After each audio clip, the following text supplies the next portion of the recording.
Hey, welcome back to another video.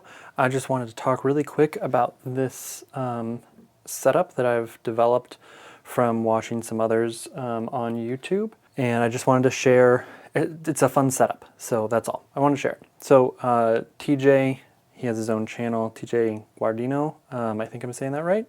If not, I apologize because very much like your videos, you're great. And then also the Quest for Groove. Both those channels helped influence some of this setup. So we have this Xjam pad, MIDI pad controller. Pretty cheap. It's by, I think it's Artesia Pro. And then that's going into the black box, which has a bunch of samples on it. Nice thing about this setup is this alone can be used for live looping. It can also be used for DAWless jamming, sampling, all sorts of stuff. I'm going to show you how I set it up to kind of best do a whole bunch of stuff without having to menu dive too much or anything. So here's the setup. First, we have 3 different pad banks. All right, we got the green, the yellow, the red, and I have those set up to do different things. So the yellow is kind of, or orangish, whichever you think it is. That's kind of the home page. That's my default setting. And all that does is it plays whatever pad you hit. So if I hit that one, it goes there. Test. So very straightforward, intuitive, easy. All right. And you can check out TJ's videos, or you can look in the manuals of like the black box and the Xjam to figure out how to set those up. It's just sending MIDI notes. Specific ones will just play the pad. Other MIDI notes will accomplish other things. So the way I've set it up in this case is the red bank will record over top of any pad I choose. Now obviously that could be destructive to some of our samples here. We'll do a little test of that in just a minute. But if I go for like one of the empty ones, then as long as I'm playing, it'll start recording based on, you know, however I have the settings set up. This is either 4, so I think this is custom currently. So it'll just keep going until I hit that pad again. Of course, we don't have an input, so we're not hearing anything. But that way you can just start recording on anything. Look at that. Don't even have to have it playing. But if you do, it'll just start right away in this situation. Let's go ahead and clear those. So, you know, alternatively for live looping purpose, what we can do is say record quantize 1 bar, and we can say, you know, 4 bars. That's what I kind of typically do. All right, so now if I come back here, give a little count in, and then it should record only for 4 bars.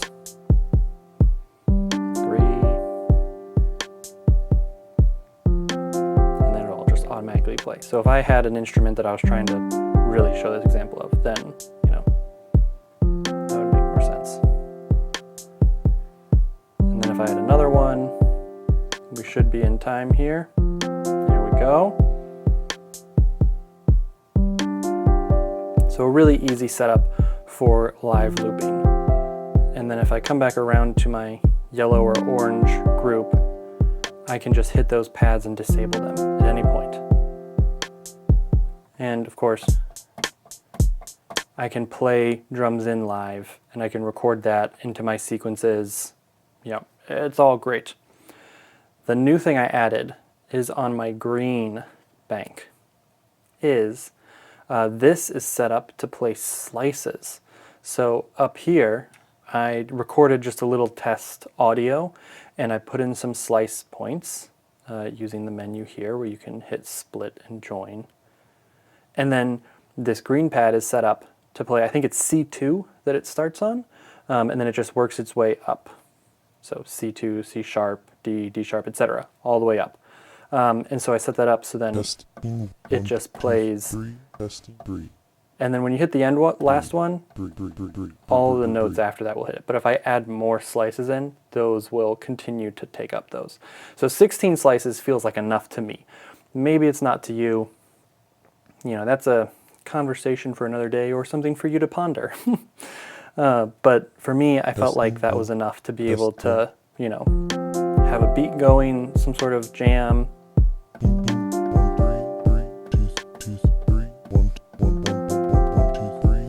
And be able to play over top of it and have some fun. So that's kind of how I have it set up. And that way you can, you know, quickly toggle between playing your individual pads. Those are clips, so those are just, you know, arming them. It'll play once we hit play completely. And being able to record for live looping, and then also for hitting slices. So yeah, that's kind of how I have it set up. Please go check out TJ's channel and Quest for Groove. They help explain more about this setup and why they like it, which is also why I like it. And in addition to that, they explained this kind of unconventional finger drumming setup of kick, snare, hat, right next to each other in this layout. So yeah, go check out their channels. Thanks for watching this. If you have any questions about this setup, or you want to see any other demos or anything, just let me know. I'd be glad to make another video about it. Thanks for watching. Hope you subscribe, and see you in the next one. Bye.